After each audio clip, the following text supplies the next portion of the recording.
The United Nations has heard how the Sunni militants in Iraq have gone into a well-resourced, clearly focused terrorist organization. The Islamic State declared a caliphate during nearly a month and a half of fighting. The UN's warning came as the humanitarian situation continues to deteriorate. Nick Harper is live for us at the United Nations in New York. Nick? Well, if one was needed, this was certainly a stark warning.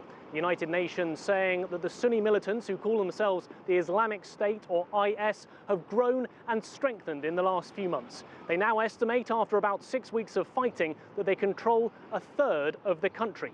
Speaking to the Security Council today, the head of the UN's mission in Iraq, Nikolai Mladenov, said that their strategy had been very clear, that they were trying to create a permanent foothold by radicalizing people and exploiting grievances.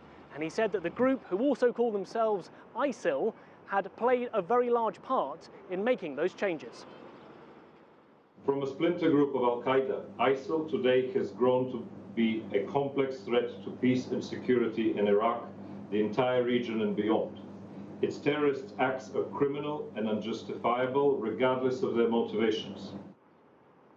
Well, Mladenov also said that the United Nations Security Council and the international community must do everything they can to try and stop the spread of IS. Iraq's ambassador also spoke, and he said that they must counter the threat. He said not doing so would, quote, be a grave error and would strengthen international terrorism. We seek your constructive assistance to put an end to its spread. Yes, Mr. President, distinguished members, you are capable of doing this, and the UN Security Council is the principal international organ. Well, the United Nations also says that the humanitarian situation is worsening. They estimate that around 1.2 million people have now lost their homes. 3/4 of them are in dangerous areas in need of urgent humanitarian assistance. Mladenov finished today by saying that Iraq would never again be the same.